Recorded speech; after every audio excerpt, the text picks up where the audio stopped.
خالد صاحب یہ بتائیے گا کہ آج وزیراعظم شہباز شریف صاحب سے آپ کی تفصیلی ملاقات ہوئی، کیا اس ملاقات میں آپ نے یہ تجویز پیش کی کہ فوری انتخابات میں جایا جائے؟ آپ سے سننا چاہیں گے سر۔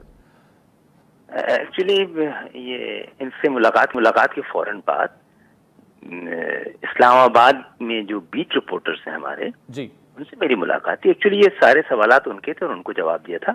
اس سے وزیر اعظم صاحب سے جو بات ہوئی ہے اس کا تعلق نہیں تھا۔ بہرحال کیونکہ ملاقات کر کے آیا تھا تو نیچرلی وہ سوال کر رہے تھے، کیونکہ اس کے فیصلے ہونے مل کر اتحادیوں نے کرنے، پھر اتحادیوں کو اپنی جماعتوں کے ساتھ مشاورت کرنی ہے، تو اس پہ تبصرہ کوئی بہت وہ نہیں ہے۔ ہاں، سوال یہ تھا کہ کیا آپ انتخابات کے لیے تیار ہیں؟ ہم نے کہا ہاں بالکل، ایم کیو ایم تیار ہے۔ ایم کیو ایم کو زیادہ تیاری کرنی نہیں پڑتی ہے، اور ایم کیو ایم اس طرح کئی بار جلدی، یعنی کہ پاکستان میں تو کئی بار اچانک حکومتیں چلی گئی ہیں جی، اور اچانک الیکشن آ گئے، تو ہمیں تو تجربہ ہے اس کا اور ہم تیار ہیں۔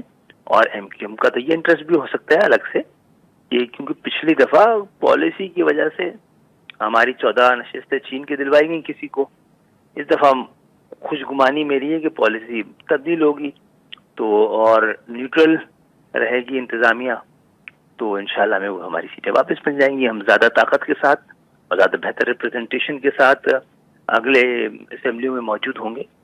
تو یہ ہماری، لیکن ہم اکیلے ہماری خواہش اور ہماری ضرورت کے مطابق ہم الیکشن کی ڈیٹ نہیں چاہ رہے۔ ہاں، ہمارا ایک مطالبہ ہے، پچھلی حکومت کے ساتھ بھی تھا اور اس حکومت کے ساتھ بھی ہے۔ پچھلی حکومت نے تو اس مطالبے کے تحت ارلی الیکشن بھی کیا تھا، ہم آج بھی ان کا شکریہ ادا کرتے ہیں۔ ارلی سینسس پاکستان میں کروانے کا فیصلہ کیا تھا۔ تو ہمارا مطالبہ یہ، اور یہ دونوں کا وعدہ ہم سے یہ رہا تھا کہ نئے الیکشن سے پہلے نئی مردم شماری مکمل کی جائے گی۔ اس نئی مردم شماری کے مطابق نئی حلقہ بندیاں اور نئی ووٹر لسٹ بنے گی اور انتخابات چلتی ہوں گا، اور جیسے ہی مردم شماری مکمل ہوتی ہے فوراً طور پہ الیکشن کرا دیں۔ اگر بہت جلدی کرانے پڑ رہے ہیں، پاکستان کو سوٹ کرتے ہیں، تو ہم مردم شماری ارلی کرا لیں، اسی مہینے کی شروع کرا دیں۔ خالد صاحب، اس میں عرض یہ ہے کہ اگر تو مردم شماری پہلے کرائی جائے پھر حلقہ بندیاں ہوں تو اس میں تو 7-8 مہینے اسی پروسیس میں لگ جائیں گے۔ تو اگر شہباز شریف کی سربراہی میں اتحادی حکومت یہ فیصلہ کرتی ہے کہ فوری الیکشن کرانے ہیں، تو اس میں تو آپ کے یہ مطالبات بڑے مشکل سے پورے ہوں گے۔ دیکھیے، آج کل کی ٹیکنالوجی کے بعد اور نادرا جیسے ادارے کے ہمارے پاس ہونے کے بعد جو عالمی معیار کا ہے، اتنے ٹائم نہیں لگے گا۔ آپ ٹیکنالوجی کو شامل کریں، آپ جولائی کے اینڈ میں کرنا چاہ رہے تھے، آپ مئی کے اینڈ میں شروع کر دیں یہ سینسس، تو آپ اکتوبر نومبر میں الیکشن کرا سکتے ہیں آرام سے۔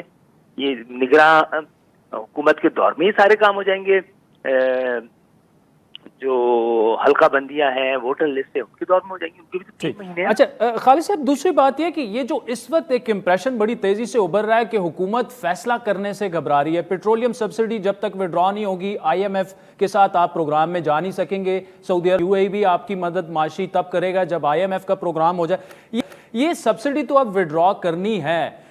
تو کیا یہ امپریشن ٹھیک ہے کہ حکومت جو ہے وہ فیصلہ کرنے سے گھبرا رہی ہے؟ کیونکہ آپ لوگوں کو پہلے سے پتا تھا کہ یہ فیصلے ہم نے کرنے ہیں حکومت میں آ کے، تو یا تو آپ حکومت ہی نہ لیتے، اب حکومت لے لی ہے تو فیصلے تو کرنے ہوں گے۔ بالکل صحیح ہے۔ پہلے بلکہ یہ عدم اعتماد کی تحریک سے ہی پہلے مسلم لیگ تو کہتی تھی کہ جس حال میں معیشت ہے اور جس طرح یہ چلائی جا رہی ہے حکومت، تو کوئی بھی ہمت نہیں کرے گا حکومت سنبھالنے کی، لیکن سوچ سمجھ کے لیا ہوگا۔ لیکن بدنصیبی یہ ہے کہ مسلسل 20 سال سے ہر حکومت اپنے آپ کو کامیاب دکھانے کے لیے اور اگلی حکومت کو ناکام دکھانے کے لیے سارا لوڈ شفٹ کر دیتی ہے۔ اچھا، جنمنلی بھی ہو صحیح ہے، لیکن آپ کبھی کبھی جو قومی مفاد سے آگے بڑھ کے دوسرے کو نقصان پہنچانے کے لیے یہ گر گزرتے ہیں۔ شاید ہر ایک نے کیا ہو، لیکن یہ سلسلہ اب رک جانا چاہیے۔ پاکستان کی کاسٹ پہ ہمیں اپنی سیاست نہیں کرنی ہے، اور نہ کرنی چاہیے کسی کو، کیونکہ پاکستان میں سیاست کرنی ہے، پاکستان کا سلامت رہنا بڑا ضروری ہے۔ تو میرے خیال ہے ہمت کرنی چاہیے اتحادیوں کو مل کر، اور یہ بات بھی ہم نے ان کے ساتھ پہلے بھی ہوئی ہے مل کر۔ ہمارے پاس بھی پورا پلان موجود ہے کہ اگر پیٹرول کی قیمت بڑھانی پڑ رہی ہے آپ کو، تو آپ ایسے انتظام کریں اور ایسا طریقہ اپنائیں جو کہ بالکل پریکٹیکل ہے.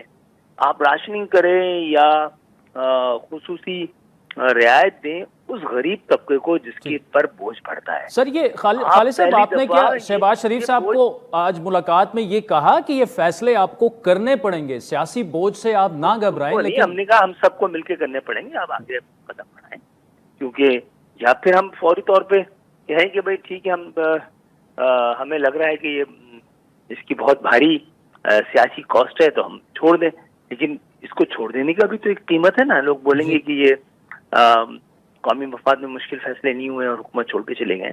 اور لیکن اس میں سب سے بات ہے کہ جو بڑی اتحاد میں بڑی سیاسی جماعتیں ہیں, ہر ایک کے ڈائنامکس بڑے مختلف ہیں. کچھ کے پاس جو صوبائی حکومتیں ہیں وہ ان کے لیے بڑی اہم ہے, لیکن ملک جن حالات کی طرف جا رہا ہے اس میں ایک فریش مینڈیٹ کی ہر ایک کو ضرورت ہے. اور ہم یہ نہیں کہہ رہے کہ اگر ارلی انتخابات ہمیں سوٹ کرتے ہیں تو تمام لوگ کر کے مل کے فیصلہ کرنا ہے, اس لیے میں الگ سے رائے دینا بڑی غلط سی بات ہو جائے گی. مجھے بھی اپنی رابطہ کمیٹی کے ساتھ بیٹھ کے اس کو تھورلی اپنے جو ایکسپرٹس ہیں ان کے ساتھ بیٹھ کے تھورلی ڈسکس کرنا ہے, کیا امپیکٹ آنا ہے, اور باقی سیاسی جماعتوں کو بھی آپس میں بھی بیٹھنا ہے اور ان کی اپنی جماعتوں سے بھی طے کرنا ہے. دیکھتے ہیں کیا فیصلہ ہوتا ہے, لیکن جو بھی فیصلہ قومی مفاد میں ہوگا ہم اس کے ساتھ کھڑے ہوں.